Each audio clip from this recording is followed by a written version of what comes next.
Hello friends, आज के विषय को लेकर आए हैं चेदी वंश। यानी चेदी वंश जो है वह हमारा कलिंग उड़ीसा प्रांत के जो कलिंग है प्राचीन नाम, आज प्राचीन काल से ही हम देखते हैं ये पूर्वी भारत में जो है सभ्यता का एक शक्तिशाली केंद्र था। क्योंकि पुराणों के अनुसार हम देखते हैं कि इस कलिंग प्रदेश जो है वह विंध्य पर्वत यानी अमरकंटक पर्वत से लेकर समुद्र तक फैला हुआ था। यानी महापद्मनंद से लेकर जो है अशोक ने जीत कर कलिंग को मगध साम्राज्य का अंग बनाया था। अशोक अपने शासन काल में कलिंग के विकास पर विशेष रूप से ध्यान दिया था, लेकिन अशोक की मृत्यु के बाद यानी कलिंग साम्राज्य से स्वतंत्र हो लिया, ऐसा प्रतीत होता है। क्योंकि अशोक के उत्तराधिकारी जो है पूरी तरह से जो है वह शासन व्यवस्था नहीं कर पाए या संचालन नहीं कर पाए, तो इस तरह से मगध साम्राज्य जो है यानी कलिंग जो है स्वतंत्र हो गया।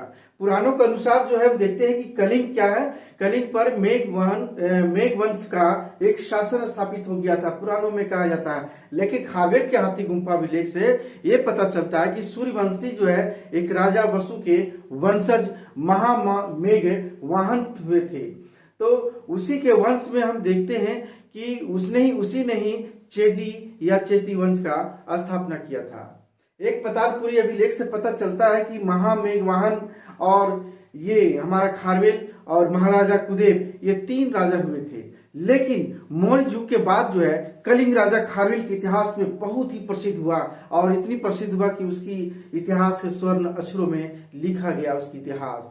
क्योंकि हम देखते हैं चेदी वंश के बारे में कि 600 ईसा पूर्व में, अगर जब हम लोग देखते हैं मगध साम्राज्य के समय 600 ईसा पूर्व में जो 16 महाजनपदों का उसमें चेदी साम्राज्य था, जो उसकी राजधानी सोथीवती या सुक्तिमती देखने को मिलता है। आज का जो आधुनिक जो है वह बुंदेलखंड नाम संभवतः माना जाता है, यही कहा जाता है। इस तरह से देखते हैं कि राजा ये हमारा उड़ीसा यानी कलिंग जो है यानी भुवनेश्वर के पास जो है पुरी जिला से 3 किलोमीटर दूर एक जैन गुफा है, उदयगिरी पर्वत गुफा, वहीं पर जो है हाथी गुम्फा एक वहीं पर है। उसी के छत में जो है एक उत्कीर्ण लेख से खारवेल की एक प्रारंभिक जीवन, उसकी राज्यारोहण, उसकी राज विस्तार, उसकी अन्य जितनी भी सारी उपलब्धियां हैं उस में अभिलेखों में हाथी गुम्फा अभिलेख में लिखा हुआ है। यह बिना तिथि का है, कोई तिथि यहाँ नहीं दिया हुआ है, या सिर्फ दिया हुआ है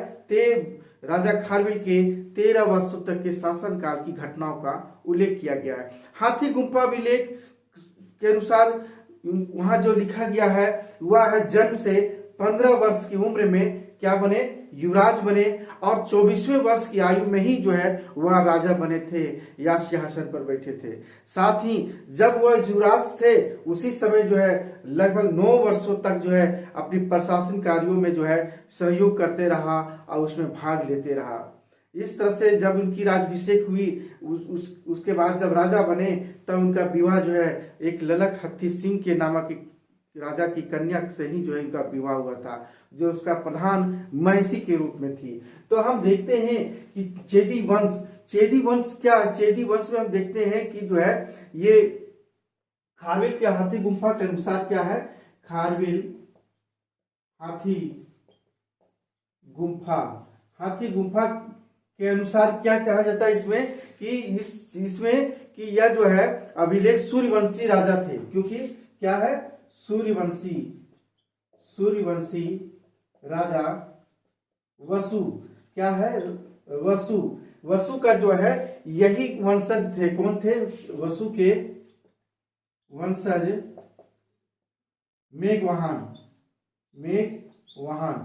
यानी मेघवाहन ही जो है थे जिसने चेती या चेदी वंश की स्थापना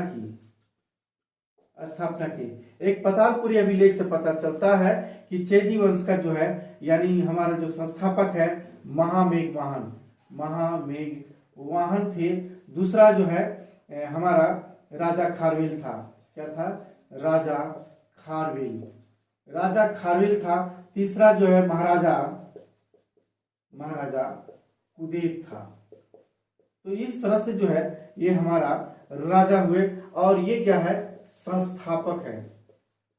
कुछ इतिहासकारों ने जो है राजा खारवेल को तीसरा बताया जाता है, कुछ जो है तीसरा दूसरा बताया जाता है। तो इस तरह से महामेघवाहन के बाद जो है राजा खारवेल और अंतिम में जो है कुदेल बने थे। इस तरह से जो है हमारा पातालपुरी अभिलेख से पता चलता है। ये 600 ईसा पूर्व में जो हम देखते हैं, जब हम क्या है 600 ईसा पूर्व में क्या है चेदी वंश जो है, ये चेदी वंश था और चेदी साम्राज्य था। इसकी राजधानी कहाँ थी? सुक्तिमती या सोथीवती इसकी राजधानी थी इस समय। और यह उभर कर हमारा मौर्य काल में आते आते राजा खारवेल का जो इतिहास प्रसिद्ध हो गया। तो इस तरह से 600 ईसा पूर्व में चेदी एक साम्राज्य था और वह जो 16 महाजनपदों में से एक था, जिसकी राजधानी सुक्तिमती और सोथीवती इसकी राजधानी मानी जाती यही थी। लेकिन आज का आधुनिक क्या है? आधुनिक संभवतः जो है कहा जाता है या क्या था बुंदेलखंड, या क्या है बुंदेलखंड ही है इसका। तो इस तरह से देखते हैं कि ये हमारा 600 ईसा पूर्व में एक हमारा चेदी साम्राज्य था। वही साम्राज्य जो है हमारा मगध साम्राज्य जब मौर्य वंश के जब पतन हो गया, तब राजा खारवेल का जो है यहाँ पर बहुत ही प्रसिद्ध हुआ। और राजा खारवेल के बारे में जो है हाथी गुम्फा अभिलेखों में से जो है दिया हुआ, हाथी गुम्फा अभिलेख के अनुसार क्या कहा गया है कि स्थापना किया था हाथी गुम्फा अभिलेख। ये अभिलेख से अनुसार क्या कहा जाता है, ये जो है राजा खारवेल का जन्म राजा खारवेल का जो है यह हमारा जन्म से 15 वर्ष का, यानी यहाँ दिया हुआ है कि जन्म से 15 वर्षों तक, यानी 15 वर्षों तक की उम्र में जो है कि 15 वर्षों तक जो है क्या बने, युवराज बने। और ये 9 वर्षों तक, यानी करीब इस बीच में 9 वर्षों तक जो है ये अपने प्रशासनिक कार्यों में सहायता या भाग लिया। यानी इस पीरियड में जो है आज 24वें वर्ष में, यानी 24वें वर्ष में जो है ये क्या बने, राजा बने। और राजा बनने के बाद जो है एक जो है इन्होंने विवाह किया था, यानी इनका विवाह जो था राजा ललक सिंह, हमारा ललक हत्थी सिंह की कन्या से विवाह हुआ, जो इनके राजा खारवेल के क्या थे, राजमहिषी थे। क्या थे? महिषी, यानी राजा खारवेल के जो है प्रधान महिषी थे। क्या थे? प्रधान महिषी थी। तो इस तरह से देखते हैं इनका विवाह हुआ। लेकिन हाथी गुम्फा अभिलेख के बारे में जो दिया हुआ है पूरी तरह से जो है, यानी 17 पंक्तियों में जो दिया हुआ है हमारा राजा खारवेल के बारे में, उसके बारे में बताते हैं।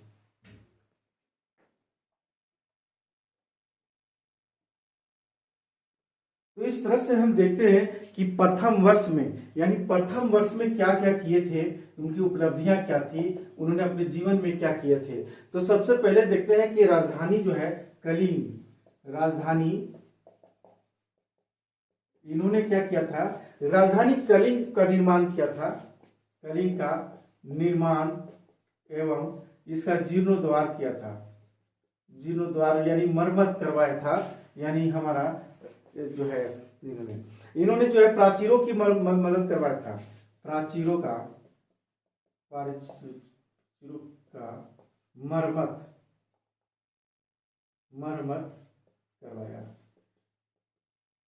प्रथम वर्ष में। और उसी तरह देखते हैं कि यहाँ पर तालाबों का भी निर्माण करवाया। क्या है? तालाबों का निर्माण कराया। इस तरह से द्वितीय हम देखते हैं कि द्वितीय में इन्होंने क्या किया था। द्वितीय जो है वर्ष में इसने विशाल सेना तैयार किया था। इसने क्या था? विशाल सेना तैयार किया। और इन्होंने तैयार करके, और क्या हुआ कि अशमक की जो राजधानी है मुशिक नगर पर आक्रमण किया। यानी अशमक जो है हमारा क्या है कि राजधानी, अशमक की राजधानी मुशिक नगर पर आक्रमण किया। मुशिक नगर पर आक्रमण किया। हम और देखते हैं कि तृतीय वर्ष में इन्होंने क्या किया था, कि तृतीय में राजधानी में क्या किया था। राजधानी में ये परीक्षा की दृष्टि से पूछे जाते हैं प्रश्न, इसीलिए मुख्य मुख्य बिंदु पर हम लिखने का प्रयास कर रहे हैं, कंटेंट देने का प्रयास कर रहे हैं। राजधानी जो है उसका क्या किया, राजधानी में इन्होंने एक क्या किया कि राजधानी में संगीत, वाद्य, नृत्य सब कार्यक्रम करवाया। यानी नृत्य संगीत, गीत और इसके अलावा जो है वाद्य, नाटक क्या किया कि वहां पर जो है एक भारी उत्सव बनाया। भारी उत्सव बनाया। ये तृतीय वर्ष में है। और इसी तरह देखते हैं कि चतुर्थ वर्ष में क्या किया। चतुर्थ वर्ष में इन्होंने जो है क्या किया कि बरार के भोजकों और पूर्वी खानदेश और अहमदनगर के जो है रठिकों के विरुद्ध जो है सैनिक अभियान किया था। यानी बरार के भोजकों के साथ, बरार के भोजकों और तथा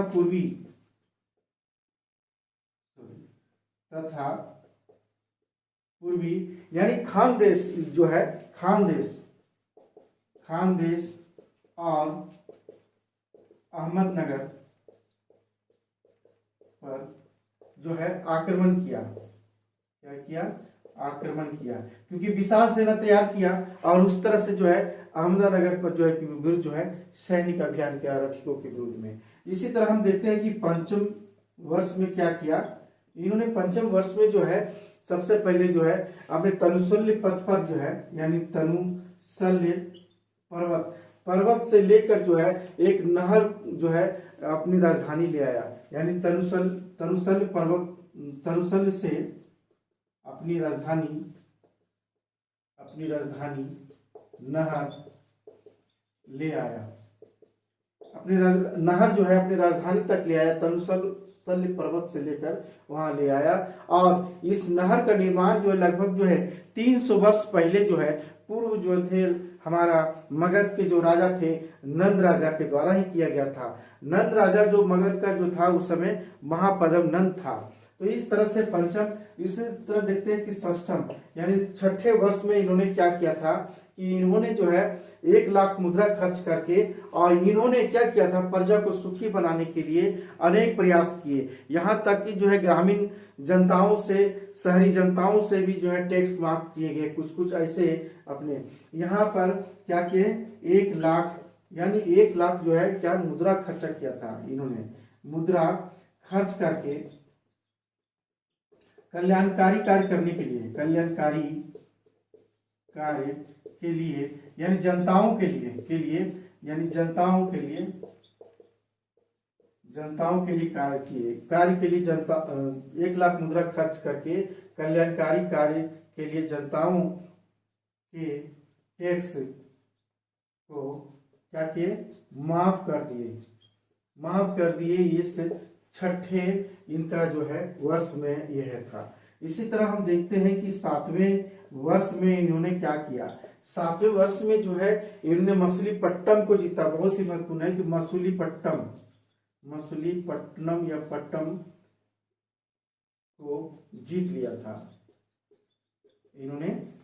था। उसी तरह देखते हैं 8वें वर्ष में क्या करता है कि ये भी जो है हम देखते हैं कि उत्तर भारत में सैनिक अभियान किया। दक्षिण भारत के बाद जो है इन्होंने उत्तर भारत पर आक्रमण किया, उत्तर भारत का अभियान किया। और इसमें देखते हैं क्या किया उत्तर भारत में इन्होंने जो है गोरखगिरी जो पहाड़ी है, जिसको बराबर पहाड़ी कहा जाता है, को उसको पार करके वहां के जितने भी था दुर्ग थे, किले थे, सबको जो है ध्वस्त किया। और उसकी सेना क्या हुआ, उसकी सेना डर कर उस समय यवन राज दमिति की सेना थी वह सेना जो है आतंकित हो गई और वह मथुरा की ओर भाग चला गया। तो इस तरह से हम देखते हैं कि ये उत्तर भारत का अभियान किया। उत्तर भारत के अभियान में हम देखते हैं इसमें क्या था कि यहाँ पर गोरखगिरी पर्वत पार करके, यानी गोरखगिरी यानी बराबर पहाड़ी, यानी गोरखगिरी यानी बराबर पहाड़ी को पार करके और इन्होंने क्या किया कि इन्होंने जो है इस समय वहां पार करके दुर्गों को ध्वस्त किया, पार करके यानी दुर्गों को ध्वस्त किया। जैसे यवन राज इस समय थे यवन राजा दमिति की सेना, यवन राजा और दमिति इनकी सेना आतंकित हो गए। क्या हुआ? आतंकित हो गए और वह जो है मथुरा की ओर भाग गए। 8वें है, इसी तरह हम देखते हैं 9वें वर्ष में क्या किया था, बहुत ही महत्वपूर्ण है। 9वें वर्ष में क्या किया था अपने समय में कि इन्होंने जो इस विजय से क्या हुआ, जब उत्तर भारत के पूरा अभियान हुआ तो इस विजय अभियान के बाद जो है ये क्या करते हैं कि ये जो है महा विजय के लिए जो है एक राजप्रसाद बनवाते हैं और वहां पर जो है इस विजय से क्या करते हैं, यानी विजय से राजप्रसाद बनवाए और क्या किए, यहाँ पर ब्राह्मणों को भी दान दिए। क्या किए? ब्राह्मणों को भी दान यहाँ दिया गया। इस तरह से 9वें में है। इसी तरह 10वें में हम देखते हैं,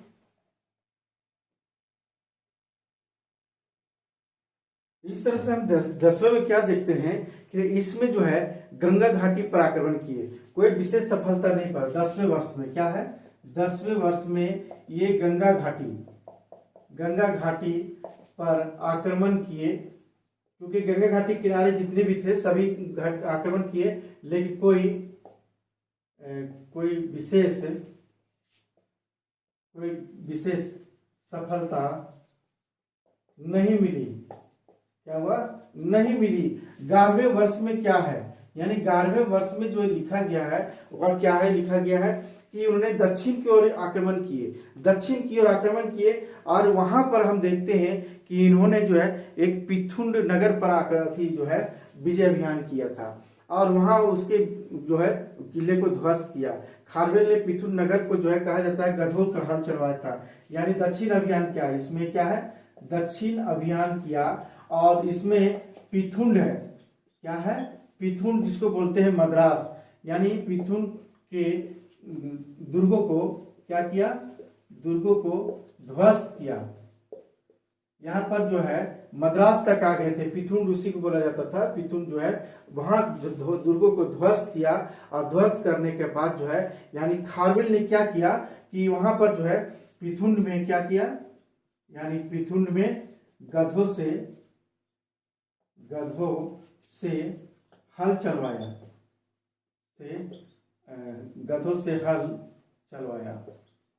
बहुत ही परीक्षाओं में पूछे जाते हैं, गधों से हल चलवाया, किसने चलवाया था, कहां पर चलवाया था। 12वें वर्ष में जो है हम देखते हैं, 12वें वर्ष में क्या है, 12वें वर्ष में हम देखते हैं कि इसमें सबसे बड़ा है 2 सैन्य अभियान किया था। यहाँ क्या था, 2 सैन्य अभियान किया था और 2 सैन्य अभियान कौन था, एक था उत्तर भारत और दूसरा था हमारा दक्षिण भारत। तो उत्तर भारत में हम देखते हैं क्या किया था कि उत्तर भारत में हम देखते हैं या जो है अश्वों और हाथियों है ना, अश्वों और हाथियों को क्या किया, अश्वों और हाथियों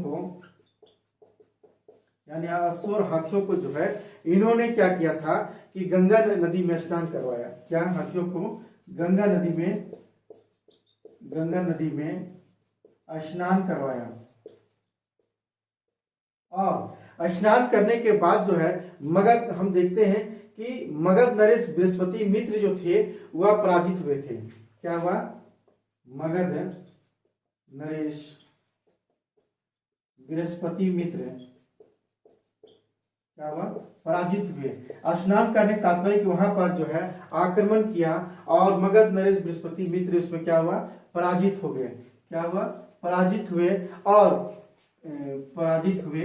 और उसके बाद क्या हुआ कि उन्होंने जो है जो उस समय जो अपार लूट की संपत्ति, जो कलिंग की जीव की मूर्ति जो जिसे नंद शासक द्वारा मगध ले आया था, वह जो है अपने यहाँ ले आया।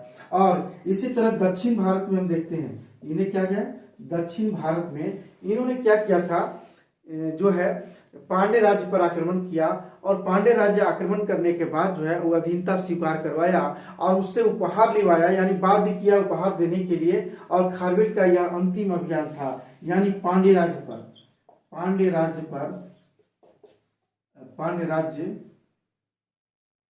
पर आक्रमण किया। और आक्रमण करने के बाद क्या हुआ कि वहां से जितने भी सारा चीज था यानी अधीनता स्वीकार करवा, आक्रमण किया और अधीनता स्वीकार करवाया, यहां से उपहार इत्यादि दिए। और इस तरह से हम देखते हैं कि जो है खारवेल का ये क्या था, खारवेल का अंतिम विजय अभियान था। इसलिए ध्यान रखें कि खारवेल का अंतिम अभियान पांड्य राज्य पर था। इसी तरह ये 12वें था।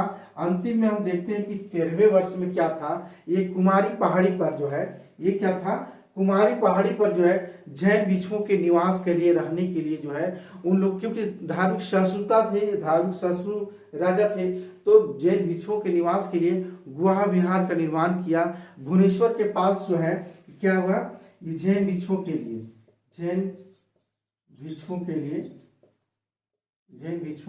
क्या किया, गुहा विहार का निर्माण किया।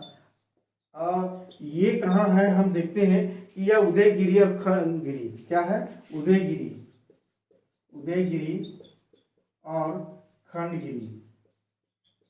खंडगिरी जो है, ये इसके लिए जो है पहाड़ियों को काट करके, यानी उदयगिरी और खंडगिरी की पहाड़ियों को काट करके, यानी उसमें क्या, पहाड़ियों को कटवा करके ये गुहा विहार का निर्माण राजा खारवेल ने करवाया था, जैन भिक्षुओं के लिए गुहा। इसी तरह हम देखते हैं कि जो खंडगिरी और उदयगिरी के बारे में और हाथी गुफा के बारे में चर्चा करते हैं।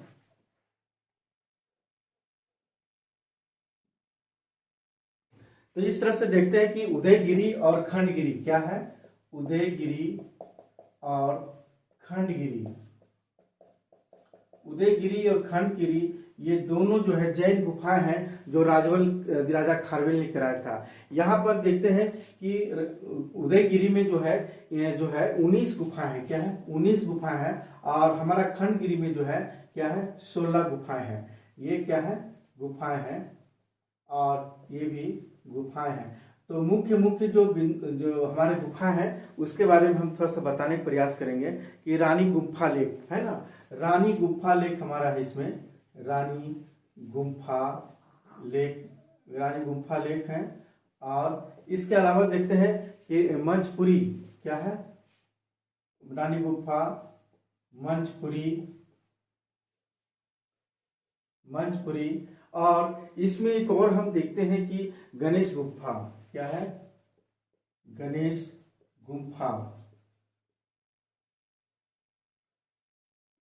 गुम्फा और हाथी गुम्फा।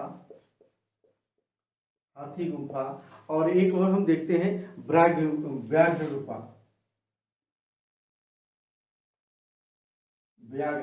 गुम्फा, ये मुख्य है। उसी तरह जो है खंडगिरी में जो है दिया हुआ है वह है नौ मुनि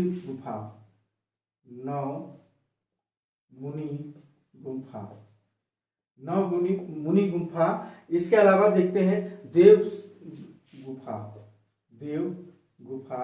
गुम्फा। और एक और हम इसमें देखते हैं मुख्य से अनंत गुफा,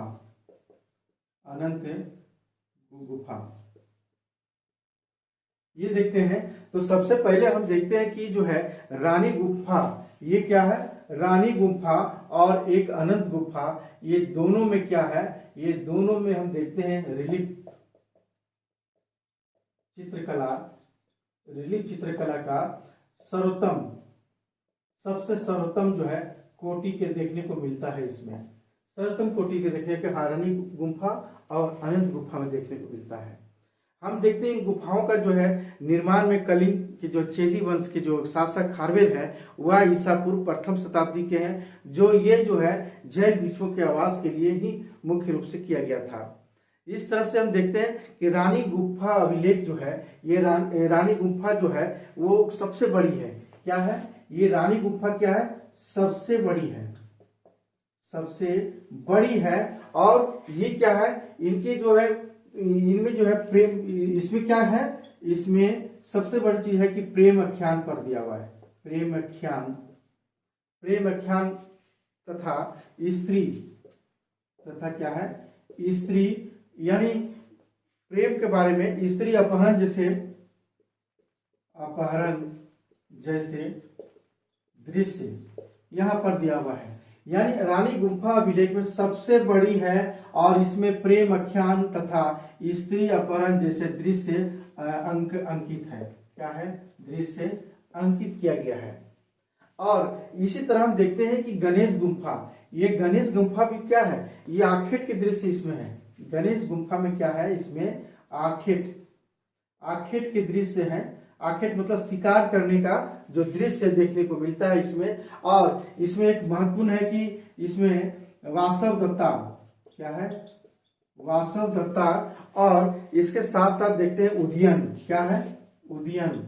और क्या है, इसमें एक और महत्वपूर्ण है कि राजा दुष्यंत, क्या है, राजा क्या है, दुष्यंत और शकुंतला, यानी शकुंतला के प्रेम, यानी उसकी प्रेम जैसी दृश्यों का वर्णन है, यानी जैसे दृश्य अंकित है।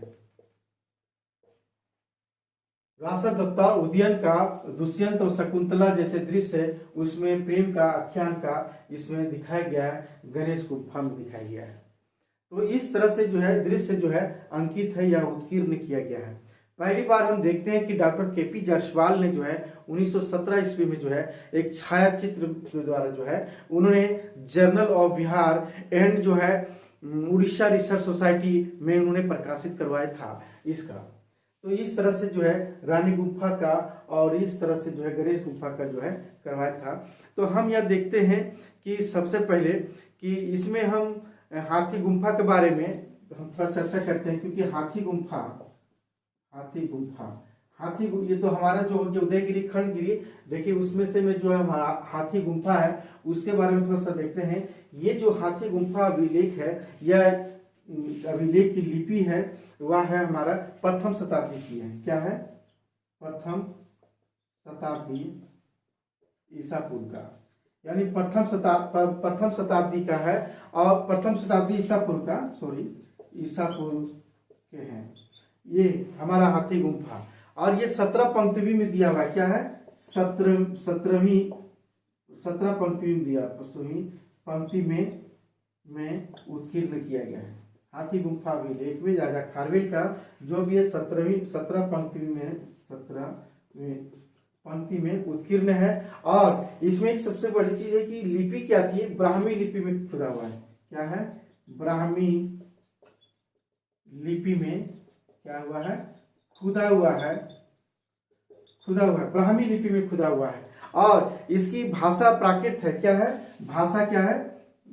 भाषा प्राकृत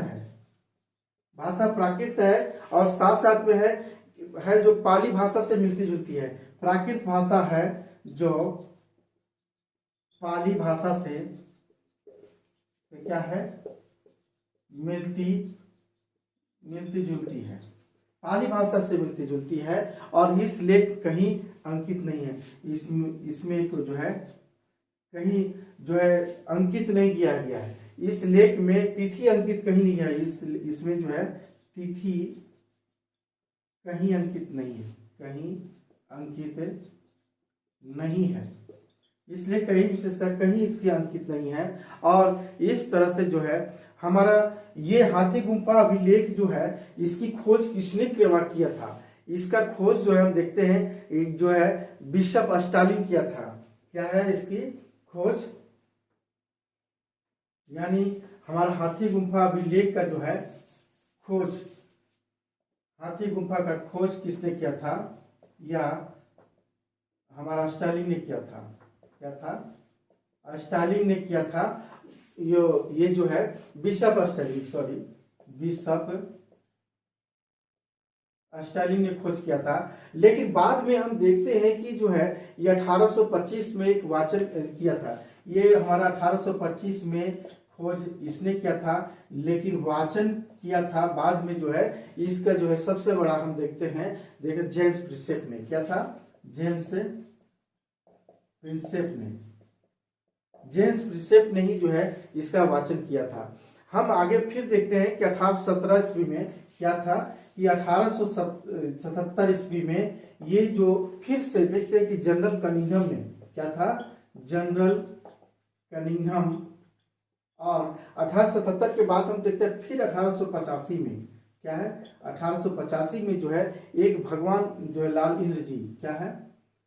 भगवान लाल इंद्र जी, ये क्या किए थे?